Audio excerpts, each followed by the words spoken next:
Salih Başkurt, Ensar Der Başkanıyım. 2009 yılından beri halkımıza gıda yardımında, elbise yardımında bulunuyoruz. Hizmetlerde maddi manevi anlamda çalışmalarımız, yardımlarımız sürüyor. Bu anlamda özellikle bu seçim atmosferinde halkımızın özellikle ne kadar peygamber bir ahlaka, peygamberi bir barışa, Kur'an'ı bir barışa muhtaç olduğunu, ihtiyacı olduğunu bu seçim atmosferinde daha iyi gördük. Gerçekten İslam kardeşliğinin, Kur'an temelli bir kardeşliğin ne kadar aciliyet sarf ettiğini biz şey yapıyoruz. İnşallah Teala bu seçim halkımız için, bölgemiz için, İslam alemi için hayırlı kapıların açılmasına vesile olacaktır. Kardeşlerimizin, Türk'ün, Kürt'ün, Arap'ın, bütün İslam ümmetinin kardeşliğine vesile olacaktır. Hayırlara vesile olacaktır, barışa vesile olacaktır. Bu noktada halkımızın bu son 70-80 yıllık Kur'an ve İslam'dan mahrum bir hayattan sonra inşallah Teala kendi özüne, Kur'an ve İslam özüne dönmesini inşallah temenni ediyoruz. Peki Salih Bey, bir STK yetkilisi olarak Hüdapar'dan beklentilerinizi öğrenebilir miyiz? Hüdapar'dan beklentimiz, biz halkın içerisindeyiz. Halkın maddi ve manevi sıkıntılarına karşı önlemler, yardımlar, çalışmalarımız var. Özellikle gerçekten bir insanı belki bir lokma ekmek verirsen, karnını doyurursun ama asıl açlık, asıl fakirlik manevi fakirliktir. Yani eğer o insana ne bileyim her gün kuzu kebabı versen dahi eğer o insanda huzur yoksa, manevi bir eksiklik varsa, Kur'an ve İslam'dan uzak bir hayat yaşıyorsa her gün kuzu çöğürme, kebap yese de huzur bulamayacaktır. En büyük yatırım İslam'a ve insana yapılan yatırımdır. Ya bugün otoyollar, hastaneler, hava alanları, süper lüks daireler, süper lüks otomobiller bunlar çözüm değildir.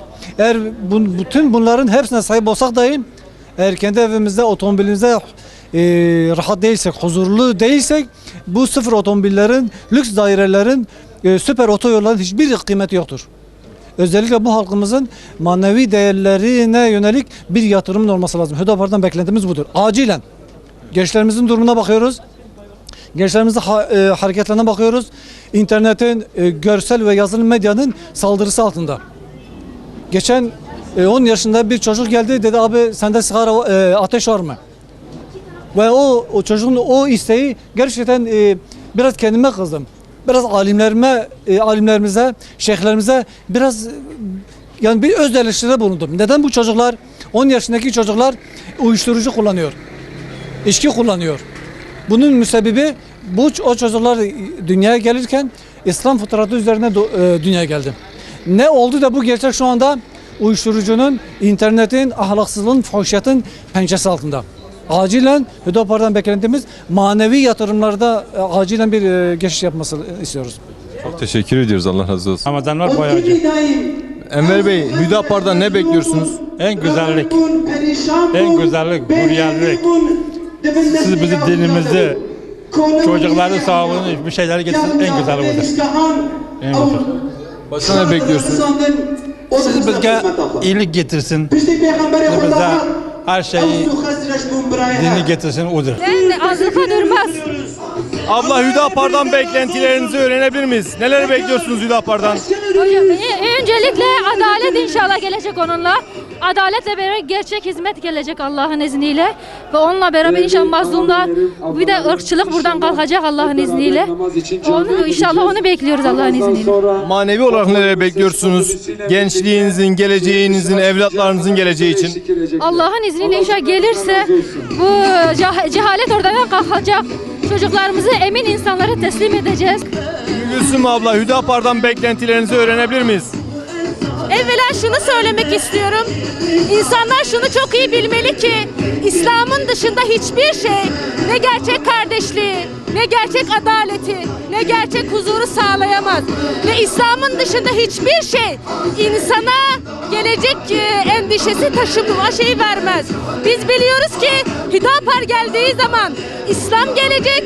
İslam geldiği için insanlar gerçek kardeşliği görecek. İnsanlar güveni görecek. İnsanlar gerçekten birbirlerinden korkmamayı görecekler. Ve insanlar sadece İslam ile beraber huzuru ve bereketi görecektir. Biz bunu biliyoruz. Çünkü biz bunu Hüdapar'dan önce de biliyorduk. Çünkü İslam 1400 yıl önce var olan bir şeydi. Kardeşlik, gerçek kardeşlik o zaman vardı ve biz onu Hüdapar'la inşallah sürdüreceğiz. Adım Muhammed İslam Sağlam. Muhammed abi, Hüdapar'dan beklentileriniz neler? Öğrenebilir miyiz? Beklentilerimiz hizmet, kimlik, sonra inanç. Yani halkın daha da çok bizim için yani mücadele vermesi, yani bizler için yani biraz daha gayretli olabilmeleri. Hüdapar Ceylanpınar'da belediye başkanlığını alırsa ne beklersiniz belediye başkanlığından? Yani gençler için gerçekten de güzel yani bir şeyler yapabilecek. Beklentilerimizin bir tanesi yani halkın özellikle yani tapu sorunun ortadan kaldırılması, gençlik kollar yani hani gençlik merkezlerinin açılması, sonra yani güzel yeşil alanların yani yapılması, sonra yani iyice yani hani halkın yani güzelce yani bir piknik yapabileceği yerler yok. Ama bunu yaparsa çok güzel olur. Bunu da yeni Metin Hoca ile gerçekten de yapabileceğini inanıyoruz.